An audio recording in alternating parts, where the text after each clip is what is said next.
Transcripts and recordings of the podcast may not be used for any purpose without the direct written permission of the podcast owner.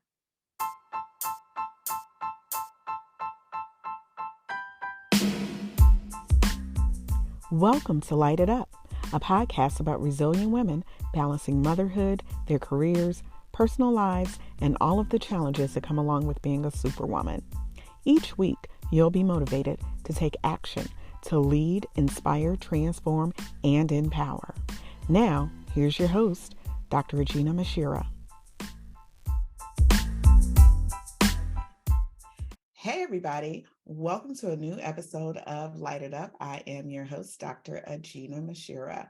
I am so excited about this week's episode because I have watched this young man grow up.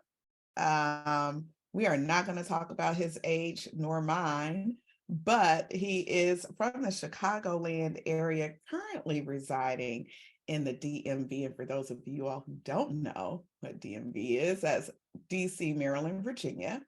Mr. Tommy Amal is my guest today, and he has an extensive experience as a development and DEI strategist in higher education, nonprofit, and the government sectors.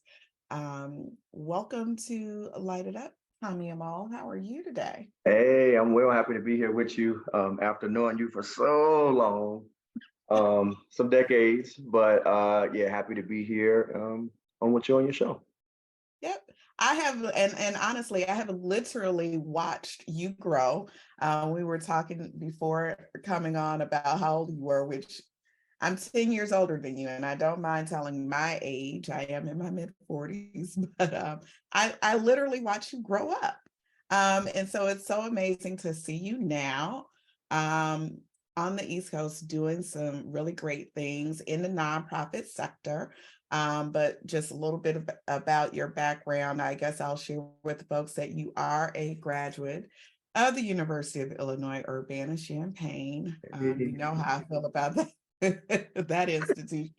Let's go ahead and get it out of the way. ILL. INI. That's right. I love it. I love it. And you got your bachelor's of science in agricultural leadership education, and then went on to get your master's of science in agricultural and extension education from Virginia Tech.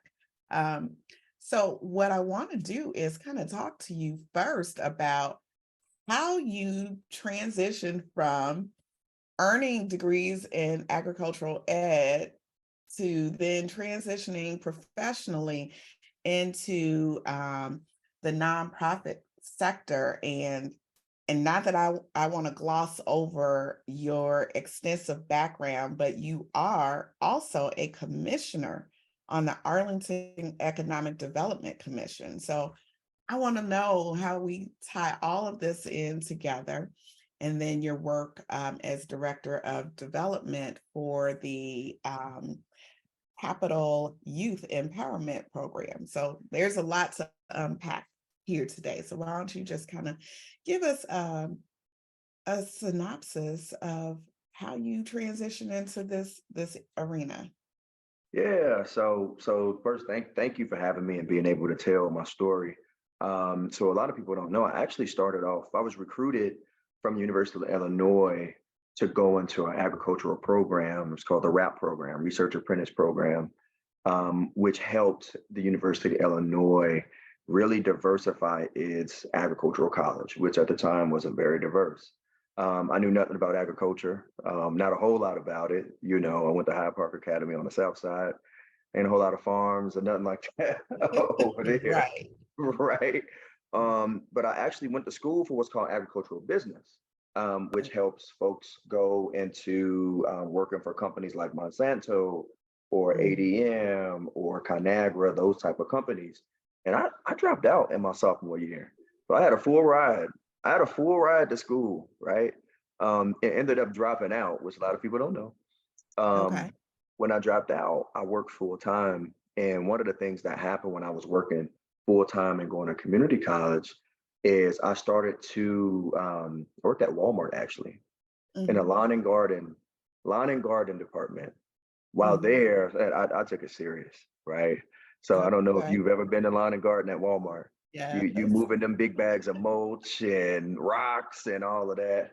And one day I helped a young lady move a lawnmower, Mhm. and she was like, "Man, your service is just so great. Tell me about yourself." And I was like, "Oh, well, actually, I used to go to University of Illinois. I was an agriculture major." She was like, "What?" So she actually started to let me volunteer with the Champaign County Extension Office, which Okay. Extension, what it does is it helps mainly farmers in rural areas around community development, whatever Mhm. that looks like. But in the cities, it can be things like helping the community with economics, around teen pregnancy, around drug prevention. So whatever a need is in a community, extension agents go out into communities and do programming to help the community develop. So when she introduced me to that, it changed everything for me. So I ended up getting back into Illinois, doing very well. I had some great mentors who helped me graduate there. Mhm. The thing about wanting to be an extension agent, though, is you have to have a master's degree to then graduate and come out making $40,000, right? Wow. Okay. But it's a labor of love, right? You're not doing it for the money. Mhm. So ended up getting to Virginia Tech to get to do my master's because I still wanted to be an extension agent. And while Mhm. there, I really fell in love with working with students, right? When you think about students, college students, these are, Mhm. they got all the energy, they want to save the world, they want to do all of these things, right? And for me, I was like, wow, I can help folks, really, really progress. So while there, I began to use a lot of the community development and leadership training that I had gotten, and also like the raw teaching, like education Mhm. training that I had gotten, like with college students and on Virginia Tech's campus. Okay. So ended up staying there. I was in Blacksburg for 8 years, where I Wow. worked in a student's office, in student advocacy. I was lucky to be able to work with students that were on probation in my next role, Mhm. which students like, who dealt with a Yeah. lot of the things I dealt with. And I also ran our Black Male Initiative. So Okay. helping Black male students be empowered and help them identify, look, these are the issues that you have, the obstacles. Let's just figure out how to get over those obstacles because we know you're smart enough to be here, but let's Mhm. do these things and we'll get you where you have to go.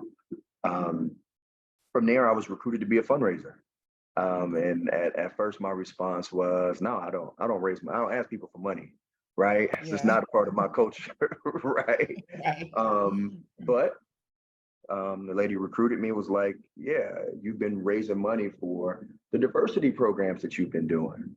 And I didn't even put two and two together. That it was like, look, we need pizza for a program. Somebody's gonna pay for it, so I'm gonna ask, right? Mhm. But I never thought about myself as a fundraiser. So that's what led me to this world of philanthropy and being able to identify and motivate high net worth individuals or corporations to support, communities or students that need it. And Mhm. it's eventually what led me to the Capital Youth Empowerment Program. I got to a point to where I was like, Blacksburg, Virginia Mhm. wasn't exactly a place for a guy in his 30s to be spend a lot of single time in. And then also I wanted to grow my consultancy. So I'm like, you Mhm. know what? I'll move up to an urban area, the DMV. Just an amazing area, I would say, for Black professionals. Um, Mhm. and it led me to doing this great work. So had a Wow. non-traditional kind of weird path, but I'm happy to be where I'm at. And I love your story because I had no idea. And there was something that you that you stated um as far as having a full scholarship, right? Full ride to Urbana. And I'm not certain whether or not you selected that major due to the financial ties of being able to go to school without having any debt. But one of the things that I always tell parents and students, so often we're focused on not going into debt in selecting a school based upon how much money they'll provide you. But I always tell people, if it's not a right fit, it doesn't Mhm. matter, because you Yep. may end up stopping out, not finishing your degree. But thank God somebody recognized you in the lawn and garden section at Yep. Walmart and Yep. gave you an opportunity to kind of to look at that degree or from a different perspective and get some other experiences, which obviously led you back to completing your program. But if there is anything that folks don't get out of what you stated about your journey, I really want those parents, because now we're in the phase of students preparing to make their college admissions decision, um, and go away to school, or start that next chapter. That is the one thing that you can't drive home enough. Sometimes the money is not everything. Although I don't recommend going into debt for a Mm-mm. college degree either. Mhm. But, the journey it's not going to necessarily be that traditional 4 or 5 years, you're in and out, you're done. So thank you for being transparent enough to share your journey and kind of walk us through how you got into this area. Um, Absolutely.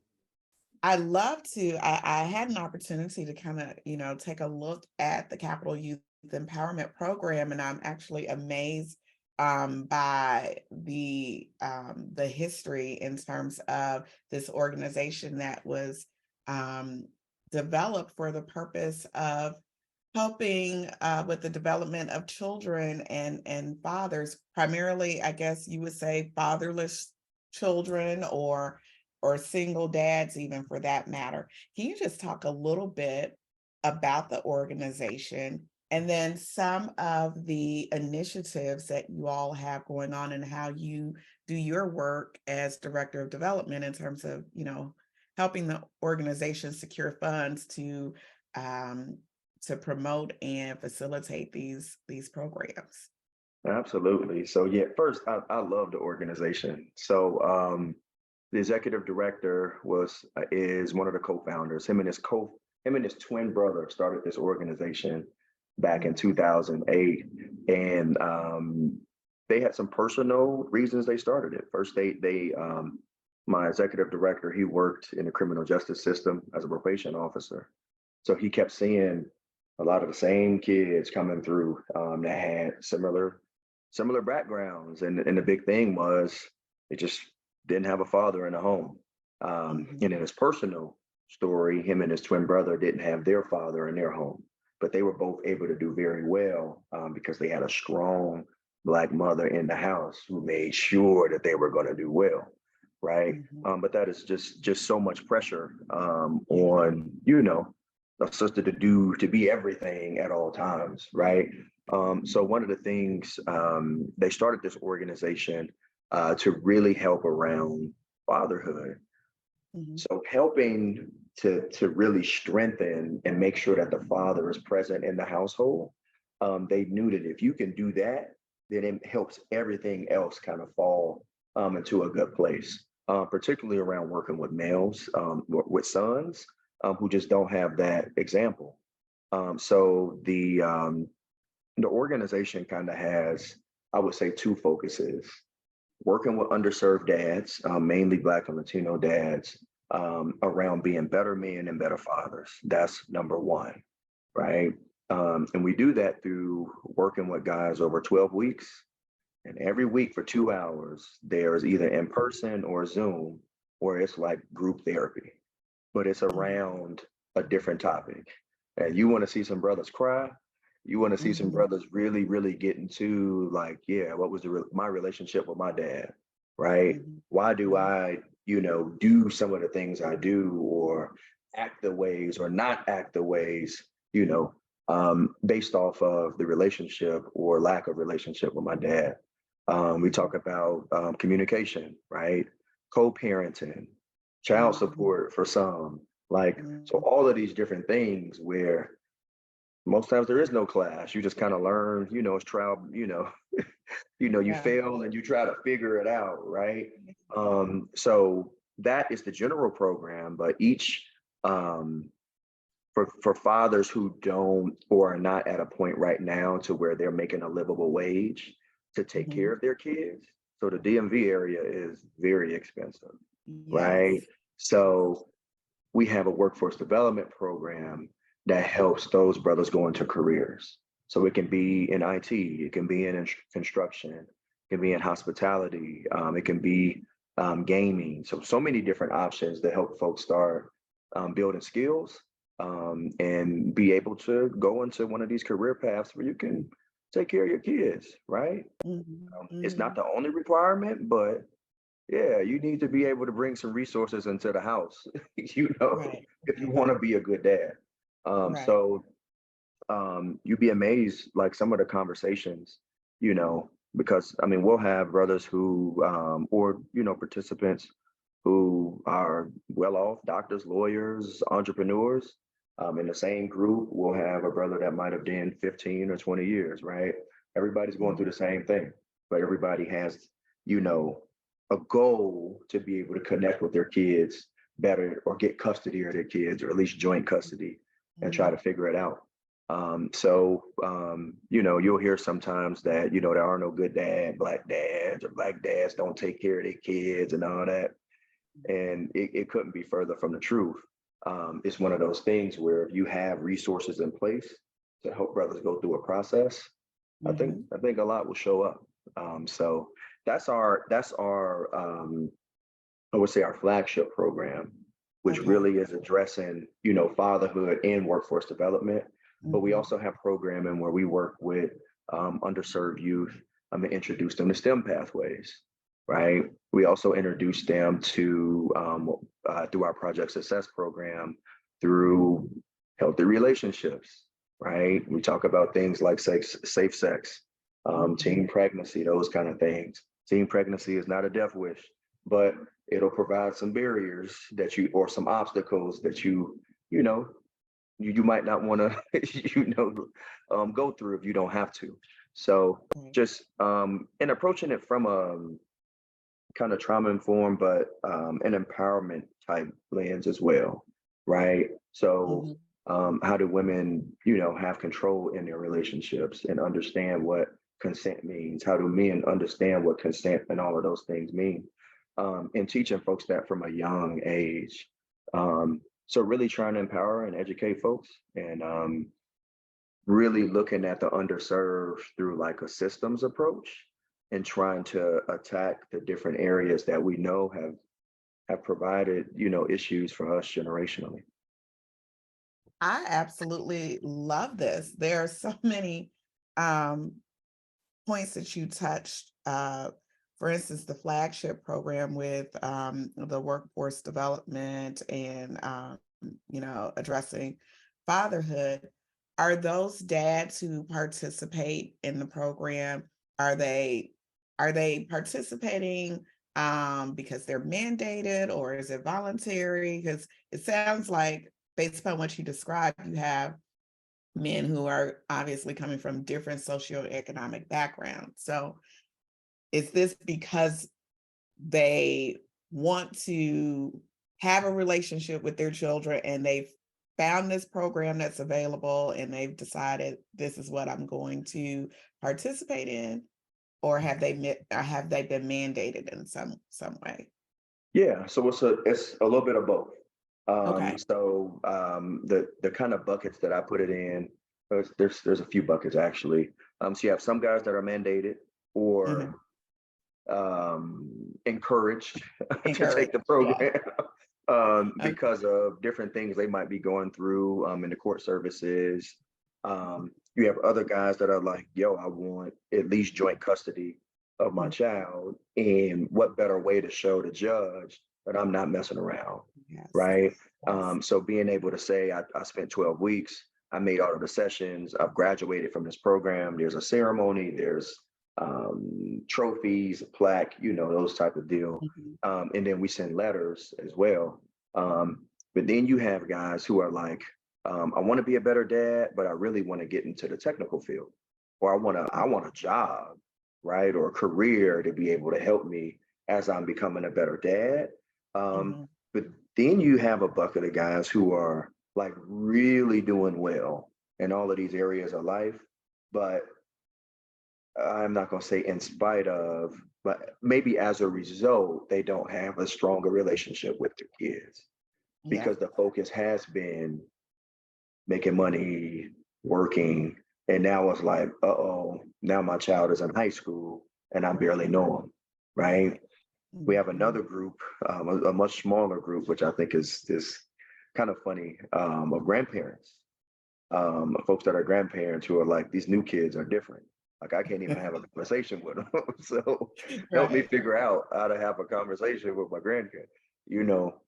So Yeah. there's different buckets. And what you find is with the diversity of, background and situation, Mhm. um, folks come up with some real creative ways to to parent and problem solve, Yeah. because you may have never been in a room with or on a Zoom with this other guy, who's living a totally different life. And it's like, oh yeah, this is how I raise my kids. And it's like, oh, I never thought about that. Okay. Or my Mhm. culture does it this way, right? This Right. is how we approach.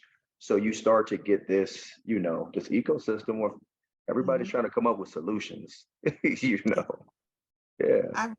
I really love that this program is focusing on fathers because so often you hear about programs that are geared towards women and Yeah. single mothers. And Yep. I mean, Yep. my history of being a divorced mom of three, Yep. and it is so important. That co-parenting piece is critical. And Yeah. when the co-parenting piece is not intact, as it should, you're absolutely right. It leaves the bulk of the responsibility on one parent. I won't even say the mother because I Yeah. won't be, Oh, I but it get you. leaves it on one parent. Yeah. So obviously there is no balance, and it does impact.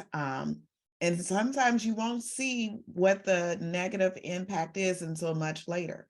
Yeah. You can have children who are doing exceptionally well academically and socially, but then later on down the line, maybe they may be not willing to, communicate well Yep. with others, or the way they enter into relationships may be a little different simply Yeah. because of some deficits that they may have from that lack of balance within the home. And the That's father does play an extremely important role, um, in the raising of children, quite yeah. frankly. So Yeah. so that's awesome Yeah. that And I do want to reiterate too, because I know I said earlier that is so important for the father to be in the role for the son, but it's Mhm. equally important for the Yes. father to be, if not more important, for him to be not necessarily the household, because that's not always Mhm. possible, but Mhm. present and engaged for our sisters as well. Absolutely. Yeah. Absolutely.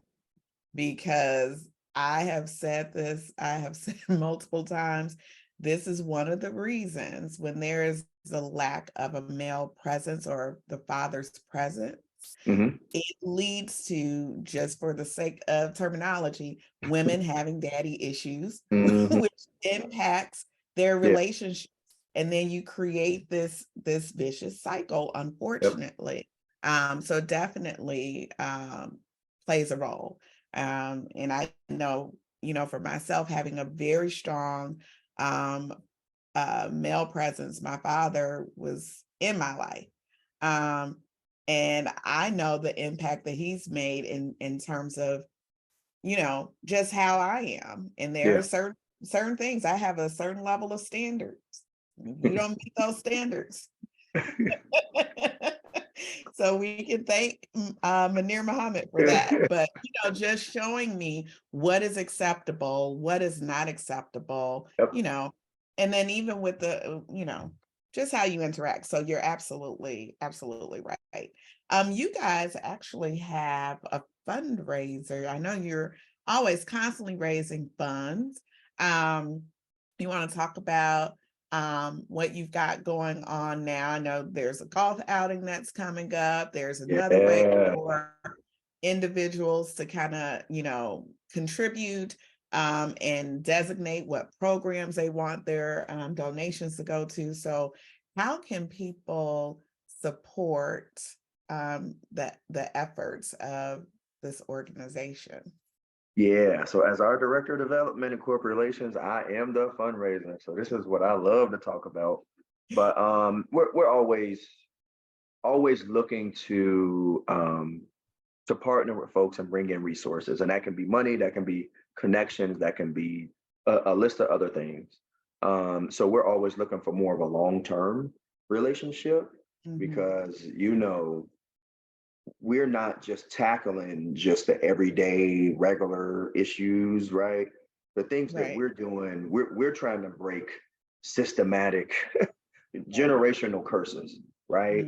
Mhm. And that takes resources to do the kind of work that it takes to work with a guy for 12 weeks intrusively, right? Yeah. So we always are taking either donations.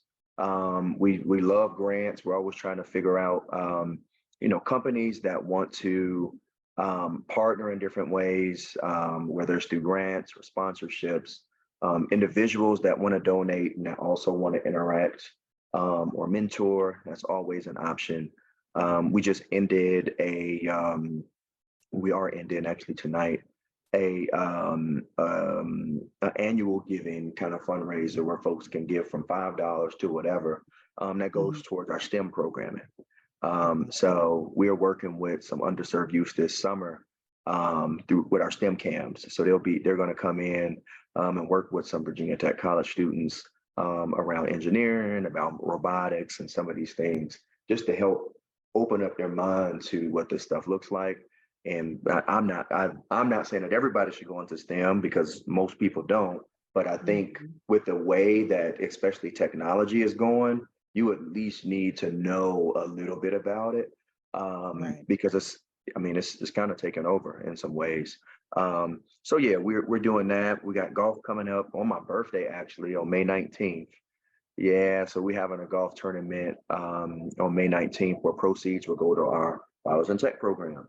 Okay. So we're always looking for sponsorships and folks to come out and golf.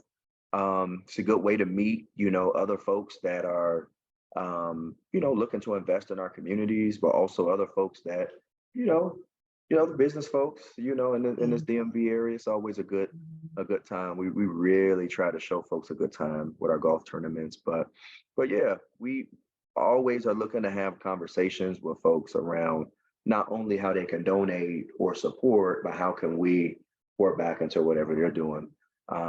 Because that's what it's all about. Nothing we while we'll accept one-offs, we Yeah. would rather have that kind of long-term relationship. Right. Yeah, exactly. So because the sustainability of your programming obviously is very important. Yes. So absolutely. Now, you wear that hat as director of development, and then you're also in the DEI space Yes. where you have uh, branched out a little bit, right? With in terms of consultancy work. So why don't you talk to me about McKell Hamlet, which is your consulting firm, um, in terms of how do you even find the time to do all of this work is what I'm interested in knowing. People talk about me and how I'm, you know, always involved in doing something. I'm curious to know, how does this 35, soon to be 36-year-old manage to do all of this great work? And what has actually inspired you and led you to be involved in this space too, as far as DEI is concerned? Yeah, well, look, what they say, it's only so much you can have on your plate. So let's say Yeah. the personal social isn't as great right now.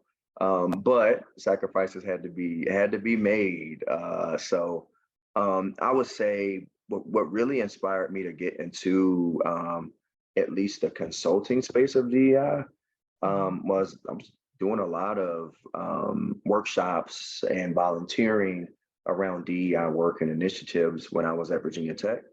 And Mhm. I kept having people come to me and say, "Oh, great job, man! You should really start a business. Think about doing it as a business."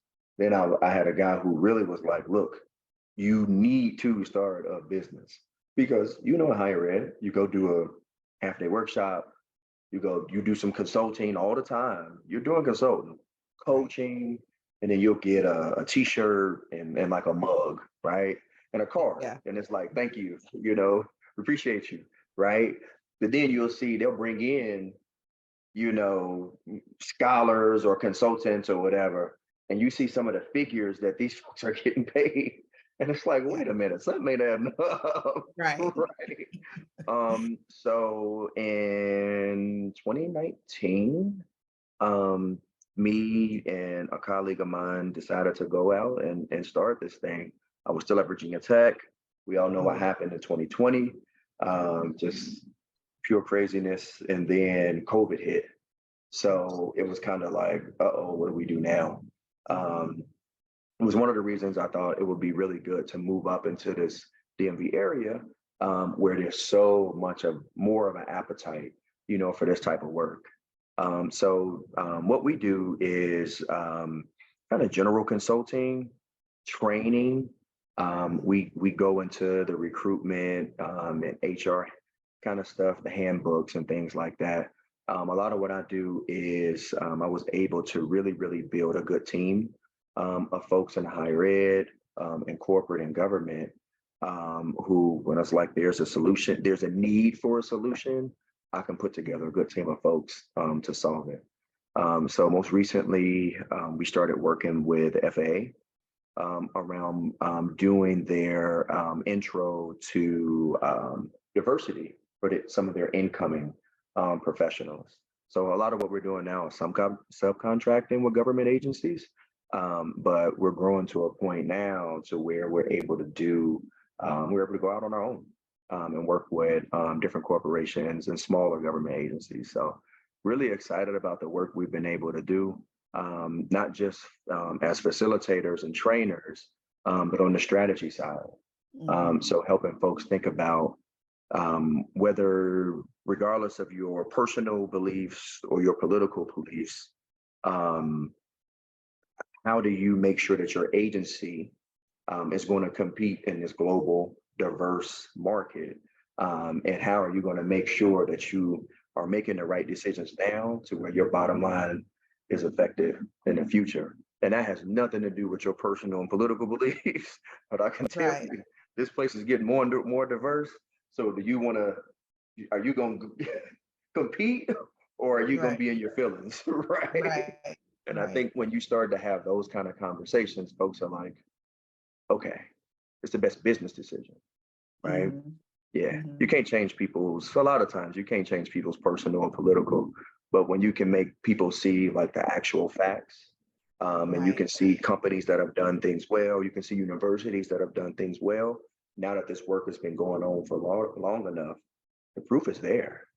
Mhm. So when you can really approach it from an educational and a statistical standpoint, I feel like you can make progress in the DEI space.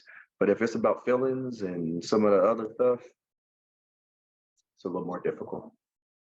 So, speaking of DEI and higher education, and there's I don't know the case number right off the top of my head, but we're all those of us in the higher ed space are kind of sitting on pins and needles right now, waiting on a Supreme Court decision related to um I guess diversity, we'll call it diversity right Yeah, now, right? yeah, We've seen this before where institutions have had to rethink how they launch different programs that are focused on race and ethnicity. And we're back in that space again. And, oftentimes we're reactive,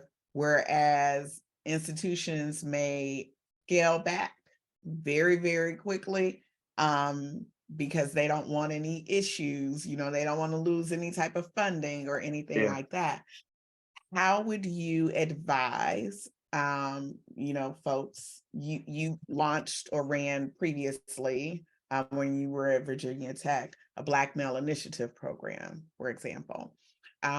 When you have different programs or units on a college campus that's looking at the recruitment and retention of students, certain demographics, should they be quick to like scale back and rename these programs? And, are there ways around, I guess, still providing services to specific populations of students? Because we know Black women, for example, are earning degrees Yeah. at an astronomical Yep. rate, but then you still have your Black males Yeah. that are not necessarily progressing, at Yeah. the same level. Absolutely. How do we still provide the services to our students of color who are underrepresented in the higher education space? Because it does seem like every avenue is being blocked, or there's an attempt to block ways in which we can help a certain segment of our population. Yeah, absolutely. Yes, a lot of people really nervous about what's going to come down, because it does have implications even around admissions, right? And Right. how and Yeah. how schools decide or not, who they're going to accept, and how much emphasis is going to be put into pipelining, right? Right. So it's so much that goes into that. I would say one thing that I've seen that's been really successful is really focusing on the relationships. Mhm. So you can have a Black Male Initiative, or you can have what do they call them? I've even seen groups that are specific to first gen students.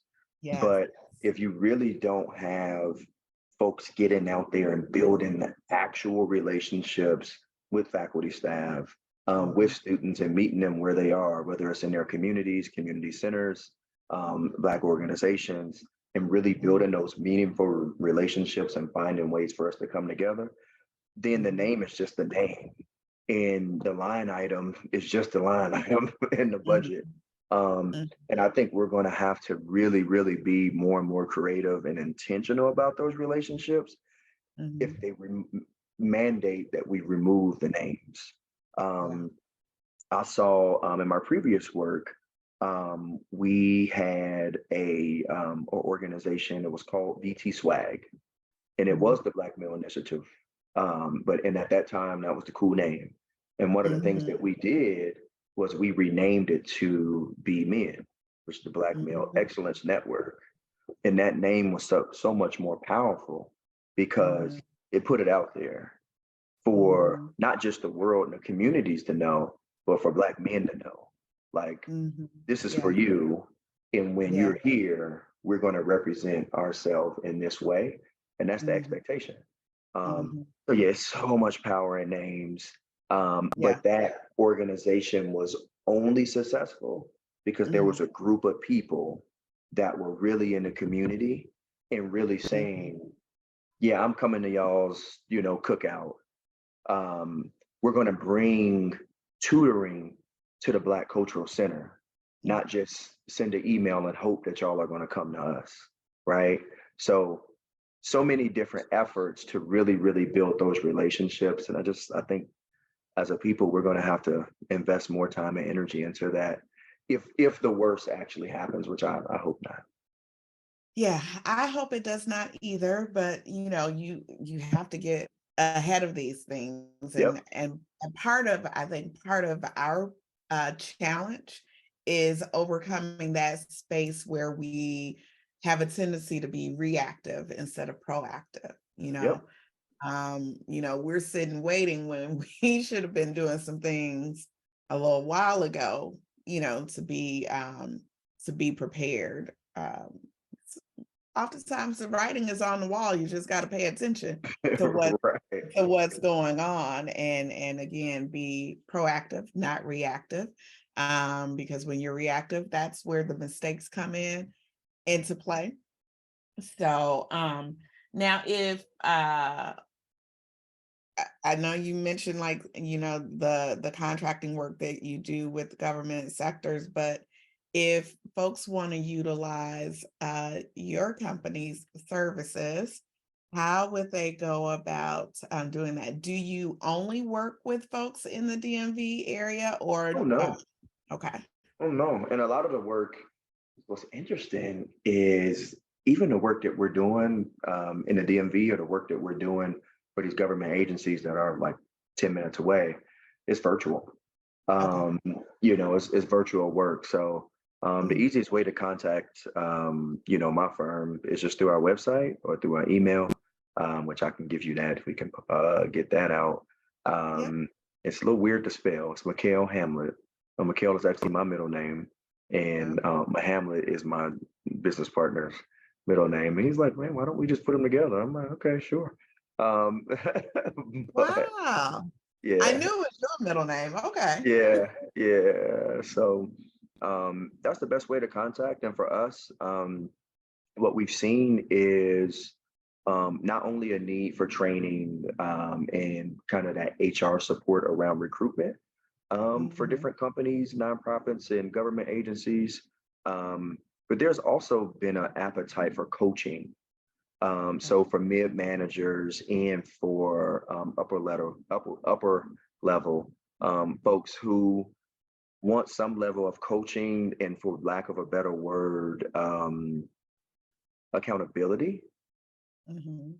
around how they handle certain DEI based or things. Oh, I the Sometimes when I explain DEI work, it's almost like having insurance. It's like you mhm. don't need it until you need it. And when Right. you need it, it's a little too late, right? So Mhm, let's mhm. be, like you said, proactive, and let's begin to think as we have decisions that come up, as we're leading meetings. How do we have someone trusted that we can have real, courageous conversations with Mhm. before making a mess? Right. Like we see in the Right. news all the Mhm. time. And in this soundbite era, I mean, literally, I mean, you can be caught, saying some stuff, or you can be in a meeting and you say stuff. And I mean, people are losing their jobs, their families. Companies are losing lots of money. So it's like, Yes. let's be proactive. And that's the way that we kind of approach things. Right. Right. Well, I just want to say that I am extremely proud of you, and um love the progression that you've made in terms of your career, the work that you're doing in a nonprofit space, as well as DEI. I think it's awesome Yeah. uh, that you've been led down this path. Yeah. Thank you. Thank you. So I would love to have you back on the podcast, because we could talk about plenty of other topics that I think that you would be really instrumental in sharing some of your experiences, especially as it relates to mentoring and having a focus on Black men in higher education. I think that that is probably a topic that you don't hear discussed often enough. Um, and being a mom of a young Black man who is wrapping up his first year of college, Congrats. Good job. Good that job. is always important to me, because I am absolutely passionate about education, and any way that I can disseminate information and help someone, that's going to always be my purpose. But I would love to be able to talk to you a little bit more just about your experience, because you're still young enough where folks will listen to you when you get to be in your mid 40s. These young folks, they Yeah, they don't want to hear it. don't want to hear what I have to say. But I would love to talk to you about perhaps sharing your experience and your perspective on what young Black men need who are entering into higher ed, especially as, we're wrapping up the academic year and then preparing for the upcoming fall term. I'm sure that there are some things that you can share, because one thing that folks may not, really think about either is, or really consider, I think. There's so much of a focus on getting into college, but Yeah. people don't talk about what's needed to stay, to, complete that degree, complete those requirements, how you need to speak up and connect with professors and other mentors, even once you've been admitted to the institution. There's Yeah. still work that needs to be done. So I would love to get your perspective on that, and maybe we can focus a show on Black men in higher Let's do education. it. Oh, that would make me, So yes. yeah. So I want to thank you so much for being my guest. I want to make sure that folks know how to connect with you and your firm, Mikhail Hamlet. We'll make sure that we have the website in the show notes, and as well as if there's an email address that you'd like Yes. to maybe quickly share, we could do that. Yeah. So my email address for Mikhail Hamlet is Tommy@mikhail-hamlet.com. And that is TOMMY@MIKAL-HAMLETT.com. Got it. All right. Well, thank you so much for, again, being my guest. Thank you for sharing uh, with the audience the work that you do. Also, remember, folks, we're looking for long-term support and collaboration for the Capital Youth Empowerment Program, but you can also always donate to some of their initiatives, which I think is absolutely awesome that they are focusing on promoting healthy development of children and fathers. I think that is absolutely critical, especially for our community. So please go out and support. You can check out their website at www.cyep.org. And then Mikhail Hamlet, their website is MIKAL-HAMLETT.com. So you've got that information will be in the show notes, but make sure you share this episode with someone. Don't forget to like and subscribe to the podcast. And tune in next week to see what topics I may discuss, or if I have a guest. We're wrapping up this segment of season 6 because I've got to go on a summer hiatus pretty soon.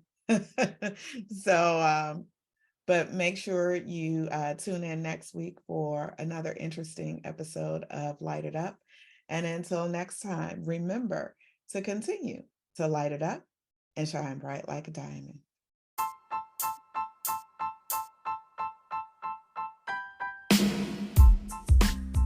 Thanks for joining me this week on Light It Up. Make sure you visit my website at www.lightituppodcast.com or www.aginahmuhammad.com. You can also find me on social media using the handle @LightItUpPodcast. If you like what you've heard, please be sure to hit the subscribe button so you'll never miss a show. While you're at it, I'd appreciate a rating on iTunes, or you can simply tell a friend about the show. Be sure to tune in every Tuesday for a new episode. Until next time, light it up and shine bright like a diamond.